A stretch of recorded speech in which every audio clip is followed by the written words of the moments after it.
وہ اطاعت اور استعداد پیدا ہو جو اللہ کی اطاعت کرائے، وہ کیا ہے؟ جو کہیں کہ یہ ہے وہ ایمان جو اندر سے آدمی کو اللہ کی اطاعت پر، اس کی عبادت پر قائم رکھتا ہے، اور جو رکاوٹیں اس کے راستے میں آتی ہیں وہ رکاوٹیں اللہ تعالیٰ دعوت الی اللہ کی وجہ سے راستے سے ہٹا دیتے ہیں۔ اس لیے اتنا ایمان سیکھنا ہر مومن کے ذمہ فرض عین ہے جتنا ایمان مومن کو حرام سے روک دے۔ جتنا ایمان سیکھنا ہر مومن کے ذمہ فرض عین ہے، جتنا ایمان اس مومن کو حرام سے روک دے، اتنا ایمان سیکھنا فرض عین ہے۔ اس لیے 4 چیزیں بہت بنیادی ہیں۔ پہلی بات، اللہ کے احکام پر استقامت۔ دوسری، جتنے اللہ تعالیٰ کے احکام ہیں ان کے ساتھ جو وعدے ہیں ان وعدوں کا پورا ہونا۔ اور تیسرے،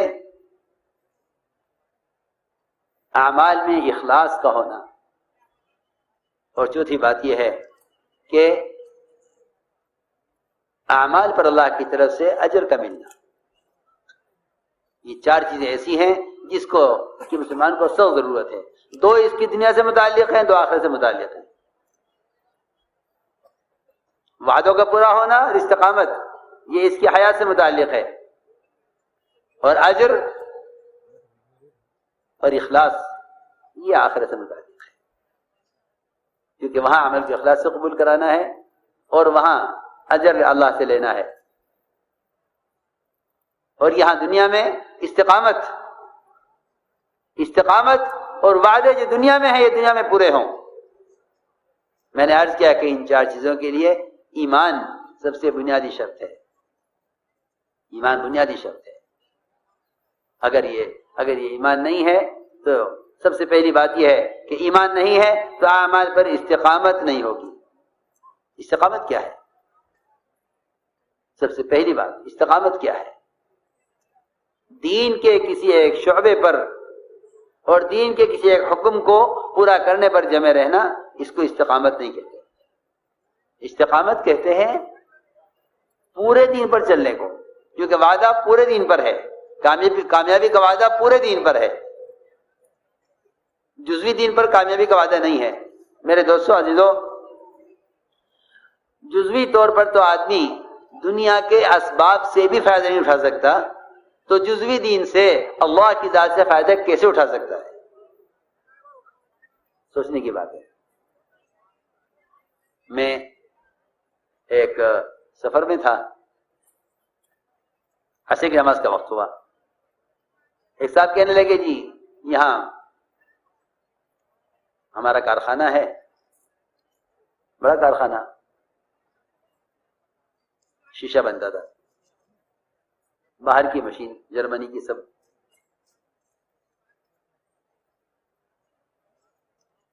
تو نماز پڑھی، نماز کے بعد مجھے دکھانے لگے کہ یہ ایک مشین ہے، اس سے اتنے کروڑ کی آمدنی ہے، اس سے اتنے کروڑ کی آمدنی ہے، سمجھانے لگے اپنا۔ کیونکہ آج کل ہر ایک کا مزاج یہ ہے کہ جو آدمی خود اس کام میں لگا رہتا ہے آنے والوں کو وہی سمجھاتا ہے۔ ہم اگر دعوت میں لگے ہوتے تو ہم کام کی بات کرتے۔ ہر آدمی کی کارگزاری اس کے اپنے دنیا کے دھندے کے اعتبار سے ہوتی ہے۔ کہنے لگے جی وہ دعا کرنا، یہ ایک مشین بند ہے اور اس کے بند ہونے کی وجہ سے اتنا نقصان ہے کاروبار کا، اتنا نقصان ہے، اور یہ کافی بڑی مشین تھی، 20-25 میٹر لمبی، شاید اس سے بڑی ہو، اس سے وہ شیشہ بنتا تھا۔ تو میں نے کہا کیوں بند ہے؟ تو کہا جی میں بتلاتا ہوں آپ کو۔ وہ گئے اور ایک چھوٹا سا پرزہ ہاتھ میں لے کر آئے، کہنے کہ جی یہ ایک پرزہ ہے جو جرمنی سے آنا ہے، اور اس ایک پرزے کی وجہ سے یہ مشین بند ہے۔ اس کی مشین تو میرے کیا سمجھ میں آتی، مجھے اس کی بات سے دین سمجھ میں آیا۔ میں نے کہا یہ اس کا کارخانہ بند ہے اس ایک پرزے کی وجہ سے، اور مسلمان جزوی دین پر چل کر سمجھتا ہے کہ میں نے کام پورا کر دیا ہے اور اس پر اللہ تعالی کی طرف سے جتنے وعدے پورے ہونے چاہیے. لوگ دین پر آ کر جو دنیا کی طرف پلٹتے ہیں، لوگ دین میں آ کر جو دنیا کی طرف پلٹتے ہیں، یہ ناقص دین سے اللہ تعالی کی طرف سے کامل کامیابی کی امید کرتے ہیں. یہ کامل کامیابی نہیں آتی تو یہ سمجھتے ہیں کہ ان کا طریقہ بہتر ہے، جنہیں بے دینی سے کامیابیاں مل رہی ہیں. یہ ہے جس کو اللہ نے قرآن میں کہا ہے، یہ ہے وہ جنہیں اللہ نے قرآن میں یہ کہا ہے وَمِنَ النَّاسِ مَن يَعْبُدُ اللَّهَ عَلَىٰ حَرْفٍ فَإِنْ أَصَابَهُ خَيْرٌ اطْمَأَنَّ بِهِ وَإِنْ أَصَابَهُ فِتْنَةٌ عَلَىٰ قَلْبِهِ انقلب على وجهه خسر الدنيا والآخرة.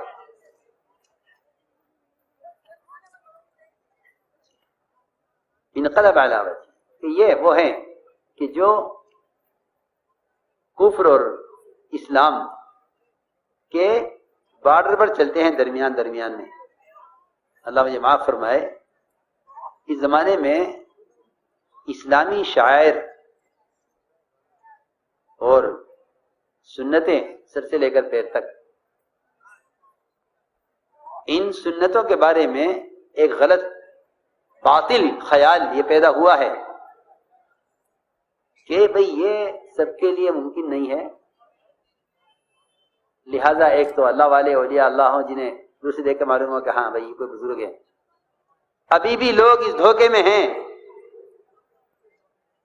کہ سر سے لے کر پیر تک، یہاں تک کہ جو سب سے بنیادی سنت ہے داڑھی، اس کو بھی لوگ یہ سمجھتے ہیں کہ داڑھی یہ تو اللہ والوں کی اور علماء کی پہچان کے لیے ہے.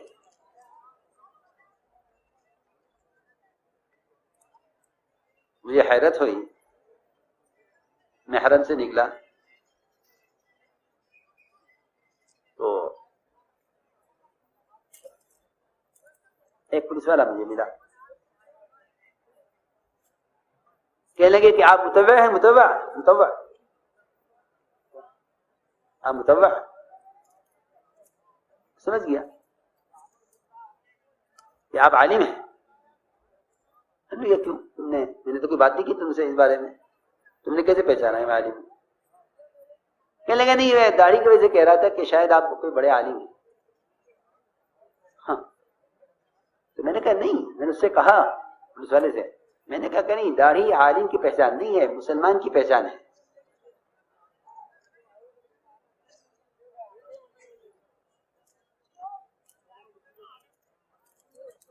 بہت نادم ہوا. اور واقعی بعض قلوب ایسے ہوتے ہیں کہ ان کے لیے اتنی سی بات ان کی زندگی کا پلٹنے کے لیے کافی ہو جاتی ہے.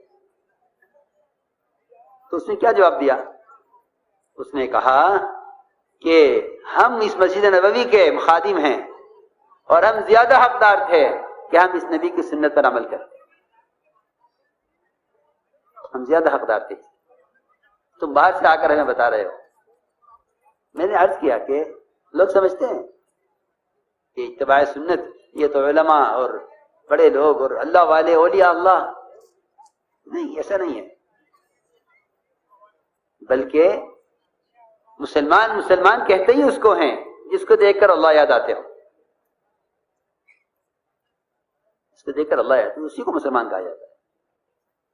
حضور اکرم صلی اللہ علیہ وسلم نے اپنے صحابہ کو غیروں کے طریقوں سے اتنا دور رکھا تھا، فرمایا لا تتراءى ناراهما، کہ تم غیروں کے طریقوں سے اتنا دور رہنا کہ ایک دوسرے کی آگ نظر نہ آئے. حالانکہ آپ جانتے ہیں کہ آگ بہت دور سے چمک جاتی ہے. تو سورج جو چمک رہا ہے کروڑوں میل سے، یہ اپنی تپش کی وجہ سے، اپنی آگ کی وجہ سے آگ دور سے نظر آتی ہے. آپ نے غیروں کے طریقوں سے دوری کی مثال کسی میل سے یا کسی کلومیٹر سے یا کسی فاصلے سے نہیں فرمائی، بلکہ فرمایا کہ میں یہاں تک کہتا ہوں لا تتراءى ناراهما، کہ اتنا فاصلہ ہونا چاہیے تمہارے غیروں کے معاشرے میں کہ ایک کو دوسرے کی آگ نظر نہ آئے. ہاں. تو میں نے عرض کیا کہ لوگوں نے ایک درمیانی راستہ بنایا ہے، ایک درمیانی راستہ بنایا کہ یہ ایک ہمارا درمیانی راستہ ہے، نہ کفر میں اور نہ پورے اتباع سنت میں، لیکن درمیان کا راستہ. یہ درمیان کا راستہ منافقین کا تھا. یہ درمیان کا راستہ کس کا تھا؟ جی ہاں، یہ درمیان کا راستہ منافقین ہے۔ قرآن نے منافقین کی جو پہچان کی ہے وہ اسی سے کی ہے، وَمِنَ النَّاسِ مَن يَعْبُدُ اللَّهَ عَلَىٰ حَرْفٍ، کہ یہ نہ پورے کفر میں نہ اسلام میں، انہوں نے درمیان کا ایک راستہ نکالا ہے۔ اگر دیکھتے ہیں حالات مسلمانوں کے بہتر ہیں تو ادھر ہو جاتے ہیں، اور دیکھتے ہیں کہ حالات مسلمانوں کے خراب ہیں تو پلٹ کر کفر کی طرف ہو جاتے ہیں۔ میں نے عرض کیا کہ اللہ تعالیٰ نے وعدہ کمال دین پر کیا ہے، ادخلوا فی السلم کافہ، اسلام میں پورے داخل ہو جاؤ، اسلام میں پورے داخل ہو۔ اسلام صرف فرائض کا نام نہیں ہے بلکہ عبادت ہے، اور عبادت دین کے تمام شعبوں کا احاطہ کیے ہوئے ہے۔ عبادت صرف نماز پڑھنے کو نہیں کہتے، بلکہ امام غزالی نے جو عبادت گنوائی ہیں وہ 10 چیزیں گنوائی ہیں عبادت، جس میں دعوت بھی ہے، تجارت بھی ہے، سنتوں کا اہتمام بھی ہے، پڑوسی کے حقوق بھی ہیں، اور اسلام کے فرائض بھی ہیں۔ یہاں اس سب کو 10 چیزوں کو عبادت فرمایا ہے، جس میں نماز، روزہ، حج اور زکوٰۃ، ذکر اور تلاوت، دعوت الی اللہ، اس کو بھی امام غزالی رحمۃ اللہ علیہ عبادت میں شمار کر رہے ہیں۔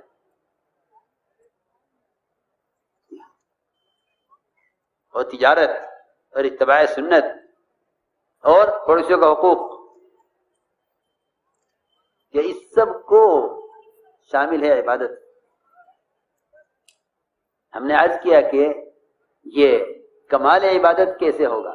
یہ کمال عبادت کمال ایمان سے ہوگا۔ اس لیے حضور اکرم صلی اللہ علیہ وسلم نے سب سے پہلی چیز جو صحابہ کو سکھلائی وہ ایمان سکھلایا تھا۔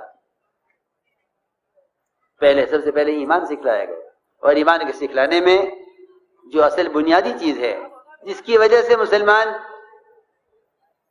حالات میں حکم پر قائم رہتا ہے، وہ سب سے پہلی بنیادی بات یہ ہے کہ ان کے یقین کو کائنات کے ظاہر نقشوں سے ہٹایا۔ اس لیے کہ جو لوگ کائنات کو اصل سمجھ لیتے ہیں وہ احکام کو ضائع کر دیتے ہیں۔ سارے احکام صرف ضائع اس لیے ہوتے ہیں کہ لوگ کائنات کو اصل سمجھتے ہیں۔ میرے دوستو عزیزوں، نظام کائنات اللہ کا ضابطہ نہیں ہے، نظام کائنات اللہ کا ضابطہ نہیں ہے، نظام کائنات اللہ کا ضابطہ نہیں ہے، اللہ کا ضابطہ اللہ کا دین ہے۔ کیوں کہ نظام کائنات میں تبدیلیاں بہت ہیں، اور اللہ کے دین میں اور اللہ تعالیٰ کے ضابطے میں کوئی تبدیلی نہیں ہے۔ لا تبدیل لخلق اللہ ذالک الدین القیم، کہ اللہ کے ضابطے میں کوئی تبدیلی نہیں، یہی اصل دین ہے، لیکن اکثر لوگ اس کو نہیں جانتے۔ حضور اکرم صلی اللہ علیہ وسلم نے اور انبیاء علیہ السلام نے سب سے پہلے کام جو کیا ہے اپنی بعثت کے بعد، وہ یہ کیا کہ ان کے یقین کو کائنات کے نقشے سے ہٹایا، اور یہ سمجھایا کہ نظام کائنات کا کائنات سے کوئی تعلق نہیں ہے۔ لا الہ الا اللہ میں سب سے پہلے اس کی نفی ہے کہ نظام کائنات کا کائنات سے کوئی تعلق نہیں۔ پہلے اس کو تسلیم کرو کہ نظام کائنات سے کائنات کا کوئی تعلق نہیں۔ نظام کائنات کا تعلق براہ راست خالق کائنات سے ہے۔ خدا کی قسم، ایک پتا درخت سے گرنے میں جتنا اللہ کا منتظر ہے، خدا کی قسم اتنا ہی اسرافیل سور پھونکنے میں اللہ کے امر کے منتظر ہے۔ سارا نظام ان دو کے درمیان تصور کر لو کہ جب تک کسی کام کے لیے اللہ کا امر نہیں ہوگا، حکم نہیں ہوگا، وہ کام ساری دنیا کے نہیں، سارے ملائکہ مل کر نہیں کر سکتے جب تک اس کے لیے اللہ کا امر نہ ہو۔ یہ تو بیچارے ایسے اندھے کہ یہ سائنس کے نظام کو ہی اصل نظام سمجھ بیٹھے۔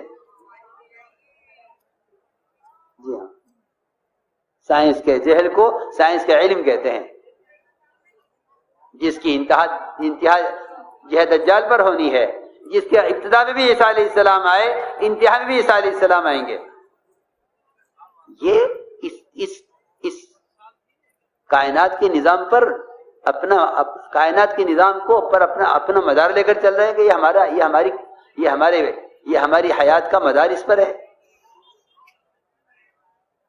سوچو، نظام کائنات کا خدا کی قسم کائنات سے کوئی تعلق نہیں ہے۔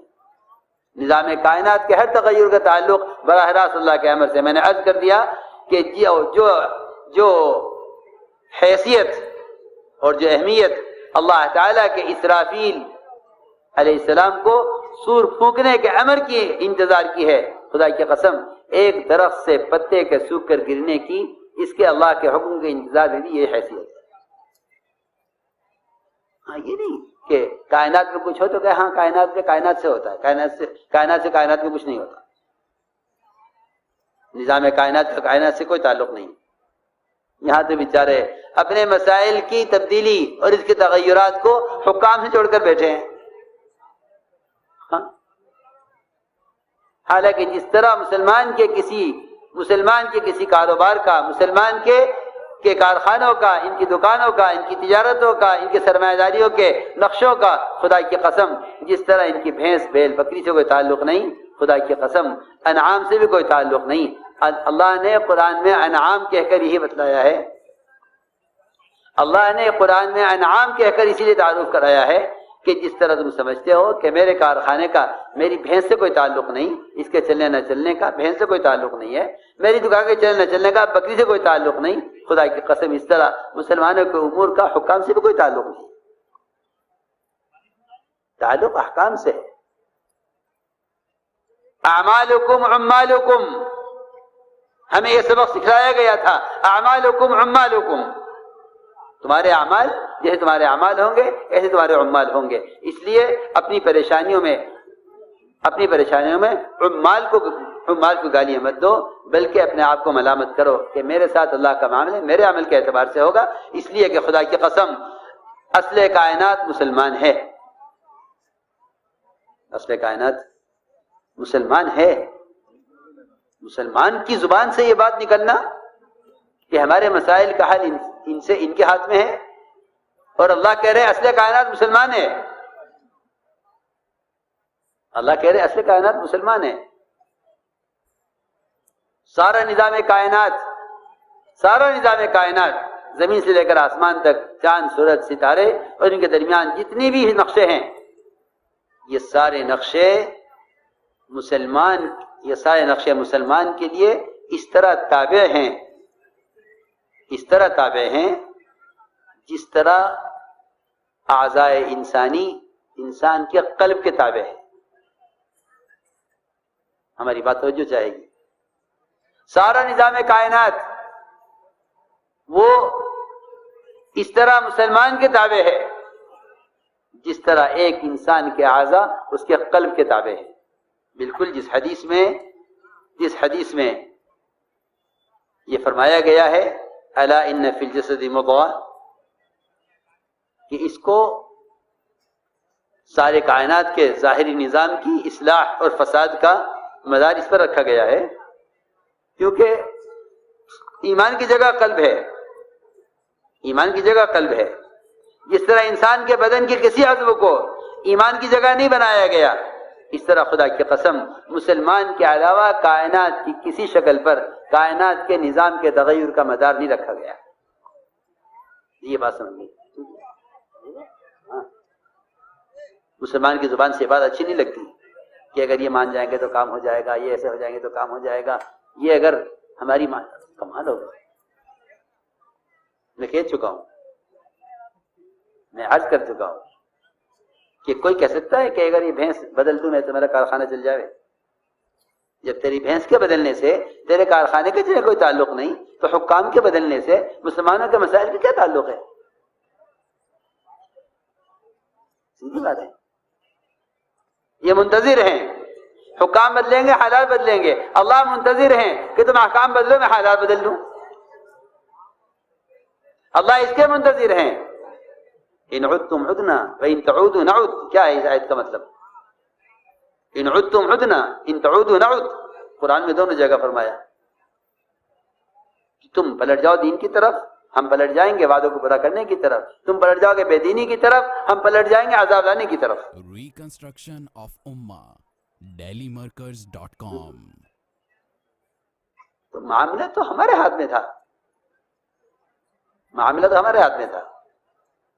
ہم نے خود غلطی کر کے اپنے غیروں کے طریقے اختیار کر کے یہ سمجھا کہ نظام کائنات سے ہمارے مسائل کا تعلق ہے. اس لیے میں عرض کر رہا ہوں کہ سب سے پہلے ایمان میں یہ سکھلایا گیا کہ کرنے والی ذات صرف اللہ کی ہے، نظام کائنات سے کائنات کی کسی تغیر کا کوئی تعلق نہیں ہے. کیسے کیسے موقع پر آپ نے صحابہ سے سوالات کیے. صحابی آئے، عرض کیا اونٹوں میں خارش پھیل گئی ہے. جی ہاں. یہاں سے یقین ہٹایا. فرمایا کیسے پھیل گئی؟ کہ یا رسول اللہ ایک اونٹ کو ہوئی تھی پر سب کو ہو گئی. فرمایا اگر ایک سے سب کو ہوئی ہے، اگر ایک سے سب کو ہوئی ہے تو پہلے کو کہاں سے ہوئی؟ یہ سوال کیا آپ نے یہ بتانے کے لیے کہ نہیں، ہر چیز ہر بیماری اللہ کی طرف سے براہ راست آتی ہے. عبداللہ بن عمر رضی اللہ تعالی عنہما کوڑی کے مریض کے ساتھ ایک پلیٹ میں کھانا کھاتے تھے جس کی انگلیوں کے زخم نظر آ رہے ہوتے تھے. لوگ کہتے تھے عبداللہ بن عمر سے اس آدمی کو کوڑ کا مرض ہے، آپ پلیٹ میں ساتھ کھانا کھا رہے. فرماتے تھے اللہ کا امر اس کے لیے میرے لیے نہیں ہے، اور جس اللہ کا امر میرے لیے ہوگا. اللہ. لوگ کہتے ہیں بیمار سے الگ رہو، بیمار کو الگ رکھو. ہاں کہاں ہے اللہ؟ کیوں بھول گئے اللہ کو؟ ایک مریض کی عیادت صرف آنکھ دکھنے کے لیے، صرف آنکھ دکھنے پر ایک مریض کی عیادت کی جائے صرف اس کی آنکھ آنے پر تو 70,000 فرشتے ساتھ ہوتے ہیں. جس مریض کی عیادت کے لیے جانے والے کے ساتھ 70,000 فرشتے ہوں، کیا آپ کو اس کا خطرہ ہے کہ اس کی عیادت کروں گا تو مرض مجھے لگ جائے گا؟ ڈاکٹر کہتے ہیں اس کو الگ کر دو. کیوں؟ تم ڈاکٹر کون سی مخلوق ہو کہ تم 50-100 مریضوں سے روزانہ ملتے ہو، قریب رہ کر حال معلوم کرتے ہو؟ تمہیں یہ امراض نہیں لگتے، عوام کو لگ جائیں گے. کیوں؟ تم انسان نہیں ہو؟ ہاں. تو میرے دوستو عزیزو، اللہ کا غیر مسلطی جب ہوتا ہے، جب اللہ کے غیر کا خوف اور اللہ کے غیر مسلطی جب ہوتا ہے، اور مسلمان اللہ کے غیر کا محتاجی جب ہوتا ہے، جب اللہ کے غیر سے امید ہو جاتی ہے. اس لیے حضور اکرم صلی اللہ علیہ وسلم نے اپنے صحابہ کے یقین کو کائنات کے نظام سے بالکل ہٹایا، بالکل ہٹایا، بالکل ہٹایا. کائنات کے نظام کا کائنات سے قطعاً کوئی تعلق نہیں. سوال پیدا کیا کہ پہلے اونٹ کو خارش کہاں سے ہوئی بتاؤ. اللہ کا امر جس طرح ایک اونٹ کے لیے ہے، سارے اونٹوں کے لیے اللہ کا براہ راست امر ہے. بارش ہوئی حدیبیہ کی رات میں، فرمایا کہ تم میں سے بعض کافر ہو جائیں گے، بعض مومن. کیوں؟ کیسے ہو سکتا ہے کہ ایمان لا کر کافر ہو جائیں؟ آپ نے فرمایا کہ جو یہ کہے گا کہ بارش فلاں ستارے کی وجہ سے ہوئی ہے، وہ اللہ کا انکار کرنے والا اور ستاروں پر ایمان رکھنے والا ہے. جو کہے گا بارش اللہ کے امر سے ہوئی ہے، وہ اللہ پر ایمان رکھنے والا، ستاروں کا انکار کرنے والا. یا تو ان شکلوں کا انکار کرو، ورنہ میرے دوستو عزیزو ان شکلوں کا انکار کیے بغیر عقائد درست نہیں ہو سکتے. حالانکہ عقیدہ بنیادی چیز ہے، عقیدہ بنیادی چیز ہے، فرض ہے. عجیب بات ہے کہ ہم اعمال سیکھتے ہیں، ایمان نہیں سیکھتے. حالانکہ ایمان سیکھے بغیر نہ کسی عمل کی قبولیت کا اعتبار ہے، نہ کسی عمل کی صحت کا اعتبار ہے، جب تک عقیدہ درست نہ ہو. عقیدہ ٹھیک کرو. عقیدے میں بنیادی چیز یہ ہے، سب سے بنیادی چیز یہ ہے عقیدے میں لا الہ الا اللہ، کہ کائنات میں کوئی تغیر اور کائنات میں کوئی چیز ہو نہیں سکتی اللہ کے امر کے بغیر. ورنہ یہ کائنات کے نظام کو کائنات سے جوڑیں گے اور پھر ان کا جو قدم اٹھے گا وہ اعتبار کائنات کے اٹھے گا، باعتبار اللہ اور اس کے احکام کے قدم نہیں.